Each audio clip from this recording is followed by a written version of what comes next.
Warahmatullahi wabarakatuh. Waalaikumsalam warahmatullahi wabarakatuh. Selamat pagi. Alhamdulillah kita semua bisa bertemu kembali di pagi kali ini di suasana Ramadan. Ini habis anterin Buyu ya di kala sahur kepada Pena Mentari. Hai, sekalian aja bikin konten bareng. Gimana perasaannya order Buyu? Perasaannya ya senang sekali gitu ya. Dengan pelayanan yang profesional itu alhamdulillah kita mendapatkan ini secara instan gitu. Sekejap gitu kalau kita beli lewat WhatsApp, tinggal nge-WhatsApp, tinggal datang, jadi ada yang datang gitu ke rumah. Jadi nggak perlu ribet-ribet ke tempatnya. Bebas ongkos kirim juga. Bebas ongkos kirim, dibalas aja sama doa ya. Betul. Nah, pada kali ini kita akan bikin konten yang kedua terkait keresahan kelas 3 SMA ya, yang mau melanjutkan antara sudah sekolah itu mau kerja apa kuliah gitu. Apa nikah? Iya. Iya. Itu juga kalau laku. Kasian banget. Nah, ini untungnya kita ditemani oleh aktivis perempuan yang super duper aktif ya. Apaan aktivis? Udah kerja sambil jadi konten kreator juga, terus punya channel YouTube. Walaupun belum banyak subscribernya. Jadi jangan lupa subscribe ya. Terus yang terakhir ya beliau kuliah juga. Jadi semua digarap dengan sangat acak adus. Makasih. Enggak, dia produktif banget ya, sangat menjadi tuntunan gitu. Jadi gimana nih terkait gitu. Mm-mm. Terkait gimana? Ketika kelas 3 SMA, keresahan apa yang sudah terbayang? Mau sekolah, kuliah, apa bener emang pengen nikah gitu? Jadi waktu itu aku kan kelas 3 SMA, ya bingung lah, namanya kan kelas 3 SMA baru berumur 17 tahun ya. Dimana umur 17 tahun itu masa-masanya labil gitu, pengen melakukan sesuatu, A, B, C, D semuanya dirangkul, semuanya dipegang, tapi planningnya kurang gitu. Akhirnya kelabilannya ada, dan musyawarah lah dengan guru-guru, dengan orang tua juga, tapi mereka bilang ya gimana kamunya gitu. Dan itu bikin bingung. Dan itu tuh bikin bingung sekali gitu. Dan awalnya aku yang milih kuliah. Aku pernah kuliah jurusan English Education Study Program. Dan di situ aku cuma bisanya yes or no doang. Dapat yes or no doang. Nah, dari situ rekomendasi mama saya sih, orang tua gitu. Bukan sepenuhnya ada dalam hati saya dalam pilihan itu gitu. Jadi saya jadi 2 semester doang deh. Iya, di English Education itu 2 semester doang. Nah, tiba-tiba aku ketemu dengan salah satu teman ya. Beliau adalah Kang Alvin. Ya, Kang Alvin. Teman hati. Enggak. Canda dia emang kayak gitu orangnya. Nah, Kang Alvin itu adalah seorang aktivis yang lebih saya pengen sampai saat ini juga. Doakannya mudah-mudahan disehatkan. Amin. Nah, aku diajak sama beliau, udah gimana kalau misalkan kuliah nih di Bandung gitu kan. Aku tuh mikir-mikir gitu. Satu sisi ya aku juga pengen kuliah, dan dorongan pengen kuliah di Bandung itu dan berhenti di English Education itu pengen jauh dari rumah sih sebenarnya. Pilihan pertama pengen jauh dari rumah. Kenapa? Karena aku mikir kalau misalkan kita diem di rumah terus gak akan maju-maju. Gak akan maju-maju gitu. Ya gak akan maju-maju itu maksudnya ya dimanja aja terus gitu. Jadi tiap di rumah itu emang dimanja? Enggak, bukan dimanja. Jadi ngerasa gak ada perkembangan, sama sekali. Ya udah.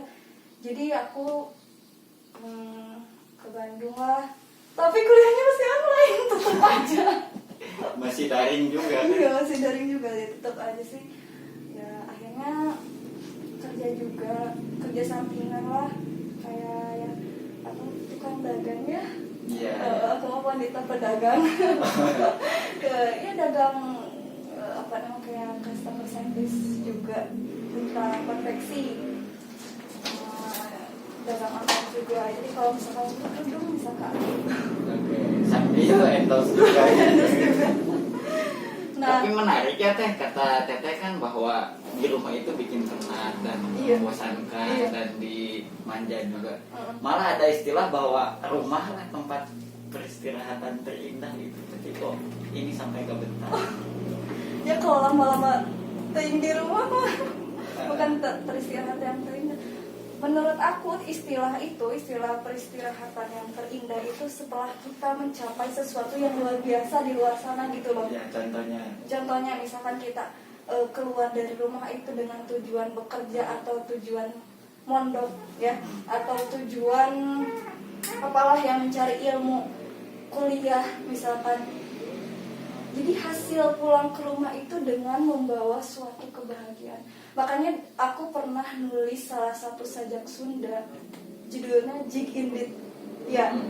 Nah di situ itu aku banget karena di situ apa namanya isi puisinya, sok kamu teh pergi gitu, jangan sampai tong wani balik gitu, bahasanya itu tong wani balik itu jangan sampai kamu berani pulang kalau belum membawa hasil. Jadi menurut aku istilah itu pulang dengan suatu kebiasaan. Jadi memang dari bait-bait puisi yang saya baca juga ya, yang buatan Teh Sani itu kayak yang mengusir diri sendiri untuk Iya. pulang gitu. Dan pulang itu membawa hasil. Iya, tapi aku bawa hasil terus.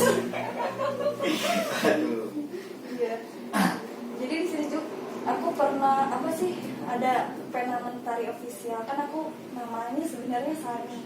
Iya. Cuman lebih dikenal pena mentari karena waktu itu dari kelas 2 SMA saya itu apa namanya bikin nama pena. Karena aku suka nulis, tapi gak pernah diterbit-terbitin. Ya nulis apa aja pun, cerpenis atau gak novelis. Kalau novelis itu cuma pertama aja sih bikin novel, cuma dibakar langsung karena there is something lah.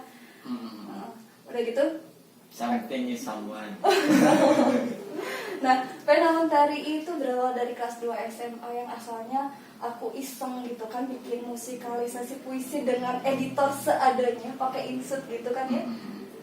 Di situ aku tulisan semua tulisan yang ada di pena mentari itu adalah sebuah cambukan untuk diri saya sendiri gitu. Sebuah picarekeun cek orang Sunda mah. Picarekeun kangge nyalira gitu. Memarahi diri sendiri untuk berbuat lebih baik lagi. Adapun kalau bermanfaat untuk orang lain pun alhamdulillah. Namanya kan pena mentari. Jadi pena artinya sebuah kalam, sebuah tulisan, dan mentari itu adalah yang bermanfaat untuk orang banyak. Jadi mudah-mudahan apa yang aku tulis, apa yang aku serahkan gitu bisa bermanfaat untuk orang banyak. Amin. Begitu Kang. Jadi kalau supaya bermanfaat untuk orang banyak, subscribernya juga harus banyak ya.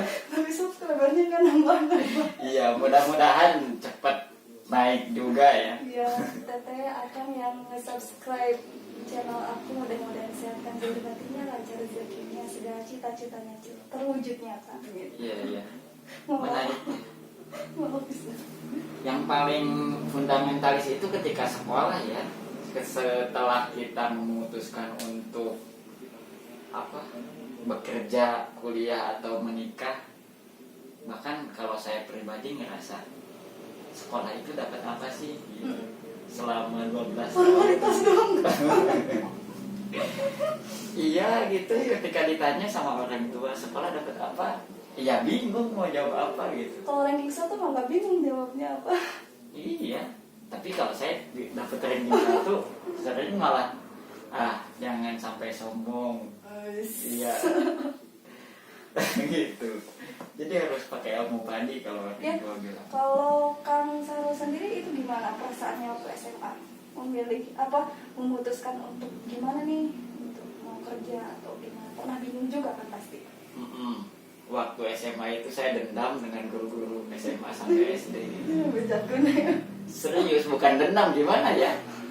Saya sendiri itu Iya. harus menyerap berbagai pelajaran, tapi guru dengan berbagai pelajarannya itu beda-beda, ganti-ganti, itu kan curang ya. Iya sih. Ya dan ya saya pun ketika setelah selesai SMA ya kerja gitu yang instan untuk bantuin orang tua. Dan setelah 5 bulan saya bekerja di pabrik Rabani ya nggak ngerasa kok ada yang kurang gitu, ada yang kurang barokah atau apa. Ya memang di usia produktif bagusnya gitu dari 18, 17 sampai 20 itu ya memang mencari ilmu, berkuliah gitu. Walaupun saya kuliah agak telat ya. Udah tua ya. Kuliah agak telat ya. 22 Tapi tahun. dengan pengerjaan yang baik tentunya ya. Ya insya Allah. Banyak demo ini, banyak balas juga. Ya itulah resiko aktivis dan akademis gitu. Iya. Ketika kita banyak di jalan ya wayahna gitu, pelajaran tertinggal gitu. Tapi kebanyakan yang akademis kurang terlalu update dengan perkembangan terkini terkait ekonomi, terkait politik yang ada di negeri ini. Malah dia fokus sama tugas-tugas yang ada di kampus gitu. Ini kalau mau nugas aja ya udah di SMA gitu, nggak usah update. Kan yang namanya mahasiswa itu kan mahal itu Lebih dari siswa ya. iya, maka itu di bawah maha berata dan maha kuasa. Ya kita harus universal, harus komprehensif dalam menghadapi berbagai problematika di negeri. Jangan sampai ya kuliah pulang ya udah jadi kupu-kupu. Monotonnya. Udah. Iya, jadi tips gitu untuk temen-temen nih yang sekarang kelas 2, kelas 3 SMA gitu, bagaimana ya? Jadi tipsnya gimana tuh Kang? Tips memilih gitu Iya, ya. tips memilih. Ya hidup itu kan bukan pilihan sebenarnya. Kenapa bukan pilihan? Banyak yang bilang istilah hidup itu pilihan. Iya kan, Dan yang ngejalanin kita. Kalau misalkan kan ini ada yang baik, ada yang buruk, kita kan yang memilihnya, iya, menjalankannya kita. Kenapa bisa menyebut hidup itu tidak pilihan? dan itu menjadi mindset kebingungan sebenarnya. Kalau kita menyebutkan hidup itu pilihan, ya kita senantiasa pilihan. Jadi mindset kita bingung memilih gitu. Ya Tapi tentunya pasti orang-orang akan memilih. Oh ya udah, hidup ini ada pilihan, berarti aku harus menjalani dengan yang baik gitu. nggak diganti slogannya. Gimana? Hidup itu harus dipilih dengan hati. Iya benar. Kalau sudah dipilih dengan nurani, dengan kenyamanan, ya insya Allah begitu. Iya, dijalaninya juga ya. Menjalaninya dengan setulus hati, maksimal. Ya adapun terkait keresahan ketika kita selesai sekolah di SMA, ya kalau saya pribadi sih intuitif, ya mengikuti roda aturan yang telah ditetapkan oleh Tuhan. Cuman ya kita pun ngambil koridor dari kenyamanan kita. Contohnya saya pertama kerja, Iya. keinginan, tapi mondok juga di pesantren. Tapi setelah itu kuliah, dan itu nggak ada di skenario saya. Jadi intuitif aja berjalan aja gitu. Dan yang paling penting kalau menurut saya pribadi ya khususnya kalau dalam segi kualitas kita sebagai pelajar, bagusnya setelah sekolah itu ya berkuliah, apalagi sambil mondok di pesantren itu kan bisa jadi double juga. Apalagi di Al-Musoleh ya. Iya, double bayar soalnya itu di pondok saya, ayo kita mondok. Ayo kita mondok ya. Ya, itu kan khusus mahasiswa juga di sana. Nah itu, jadi ya kerja itu emang dapat uang, cuman instan menurut saya. Tapi Instan gimana nih maksudnya? maksudnya instan itu dapat uang, cuman nggak permanen gitu, nggak melekat. Jadi kayak ada ngerasa kurang gitu hidupnya. Iya iya. Sedangkan kehidupan itu terlalu luas kalau dibandingin gaji pekerja buruh contohnya. Ibu bapak saya buruh juga. Ya cuman sering ngeluh gitu, tapi nggak menutup kemungkinan banyak buruh juga yang bisa nyisihkan gitu.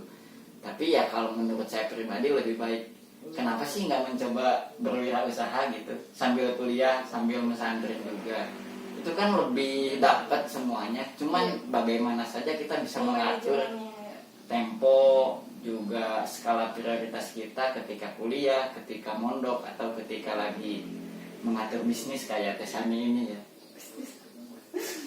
Iya, iya benar gitu. Dan menurut aku mumpung nih kalau misalkan masih kelas 2 SMA, masih kelas 3 SMA, nanti setelah lulus bener-bener gitu apa yang mau, misalkan kalau misalkan kuliah nih, bener-bener nih kamu stylenya, skillnya di jurusan apa. Jangan kayak aku nanti kayak aku waktu dulu gitu. Waktu itu kan aku menjalaninya setengah hati, akhirnya aku putus di tengah jalan. Karena kalau bagaimanapun kalau kita menjalaninya dengan setengah hati itu nggak ini ya, nggak jodoh sama kuliah. Maksudnya ya nggak enak aja gitu. Terus jadi terparuh gitu cek bahasa Sunda nama. Akhirnya aku menjalani dengan yang itu. Dan juga jangan harus terus berkarya. Nih skill kamu apa nih? Oh skill aku menyanyi. So asah terus si skill menyanyi itu teh. Mau ada yang dengerin, mau nggak ada yang dengerin, never mind gitu. Yang penting kita mengasah, yang penting kita terus mengembangkan bakat kita. Misalkan Kang ini ya, Kang Sarul, skillnya banyak banget. Nyungkun banget. Salah satunya Kang Sarul, skillnya. Salah satunya tidur. Skill tidur. Ya. Jadi tidurnya bisa nge-jumping, bisa nge-salto. Enggak gitu. Ya, jadi pokoknya kembangin skill. Mau ada yang dengar, mau nggak ada yang dengar. Emang aku waktu dulu viewers di IG berapa? Cuma 5, cuma 6. Alhamdulillah sekarang ada yang ngebagiin tuh 6.000 sampai 6.000 ya. sampai 3.000, maksudnya ngebagiin si video itu. Walaupun kita semua tahu di dunia ini gak ada semuanya yang pro atau semuanya kontra, gak ada ya. Jadi macam-macam pasti ada aja yang pro sama yang kontra. Jangan jangan kita terfokus sama yang kontra itu. Ya kita mikirnya oh ini banyak yang mendukung, ya udah kita jalani, jangan fokus sama yang kontra itu. Karena kalau misalkan kita terlalu fokus sama yang kontra itu ya kita bakal down, akhirnya berhenti berkah. Betul. Itu ya Kang ya. Jadi memang sepakat sekali ya ketika beres SMA itu kita harus mengetahui jati diri sendiri terkait skill. Betul. Ya pada intinya kita harus punya kompetensi begitu. Apa sih keinginan kita dalam kemampuan kita menjalani hidup gitu. Contoh bisa nyanyi, tadi bisa bikin puisi kayak Tesani ya. Aku nggak bisa bikin puisi. Iya. Jadi bikin orang-orang itu menggulang gitu. Apa maksudnya? Iya. Nah itu kompetensi dan juga supaya kita senantiasa bisa berkompetisi. Karena hidup kan pastabikul khairat gitu. Berlomba-lomba dalam kebaikan. Kalau kita hanya rebahan, apa yang bisa kita dapatkan? Kayak Sarul ya. Iya.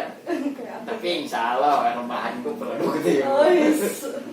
Rebahannya banyak pemasukan ya. Betul. Jadi apa ya? Rebahan aku sih nggak aku niatkan bahwa rebahan yang produktif gitu. Jadi aku hanya bisa menikmati setelah apa yang aku kerjakan di pondok baik itu. Aku dulu sampai ripuh banget gitu loh. Ripuh banget. Kenapa? Iya, dulu sempat hampir setahun ya aku nggak tidur, bangun jam 3 bahkan sampai sholat tahajud, baca Quran, dan sampai aku hafalan itu dihafal semua dan itu melekat gitu di otak, di brain mind aku gitu. Jadi ketika emang aku bisa seperti ini itu nggak langsung rebahan gitu loh. Dulu aku sempat susah juga gitu. Pasti ya. Iya. Jadi nggak instan segala sesuatu. Dan juga harus istiqomah gitu. Istiqomah itu yang kadang susah tuh buat istiqomah ya Kang ya. Kayak istiqomah mesti jangan lupa. Iya bener, kayak istiqomah. Aku seminggu sekali mau update tentang karya ini nih. Ondo. Gak jadi lagi. Jadi kita kayak bohongin diri sendiri gitu. Jadi istiqomah itu gimana sih tipsnya? Paksakan. Iya. Kalau dalam doanya ada itu doanya. Allahumma paksakeun kagereyekeun. Iya. Jadi tipsnya kita itu ibarat nazar ya, janji pada diri sendiri. Kalau bisa ya kita bikin perjanjian konstituen dengan diri sendiri, ditulis tanda tangan sendiri. Kalau kita liatin malu loh. Kita kan udah bikin perjanjian sehari mau menghafal segini, sehari mau nulis segini, tapi ya ujung-ujungnya nggak menghafal gitu. Gak ada yang gak ada yang di checklist ternyata pas dilihat lagi. Gak ada pencapaian hari ini. Nggak ada. Dan apapun gitu kedudukan teman-teman, apapun kedudukan kita, seperti yang ingetin lagi, gak akan kita berhasil, gak akan kita sukses, gak akan kita dikenal orang kalau misalkan kitanya gak ibadah ya gak. Betul. Kalau misalkan kita sukses, kita berkedudukan tinggi, tanpa kita ibadah, tanpa kita doa, berarti namanya panyungkun ti Gusti ya. Iya, Istidroj. Kalau misalkan kita merasa sukses, merasa hebat, tapi tanpa kita beribadah, tanpa kita berdoa, berarti ya itu menurut aku sia-sia. Jadi yang pertama itu ya sebenarnya berdoa ya, berdoa religiusnya dulu sebenarnya. Baru tahapan planning untuk dunia gitu. Betul. Gitu ya Kang ya? Oke, itu saja yang bisa disampaikan. Kalau ada pertanyaan atau masukan Boleh silakan teteh apa kamu ditulis ditulis ya? ya di kolom komentar. Lamain mangga. Ya, itu saja. Sekian dari Kersa Keramat Sahur. Iya. Terima kasih. Mohon maaf apabila banyak salah-salah kata ya, banyak banget. Banyak banget. Keceletot. Salah wajahnya. Itu saja ya. Tutup aja. Tutup aja. Wassalamualaikum warahmatullahi wabarakatuh.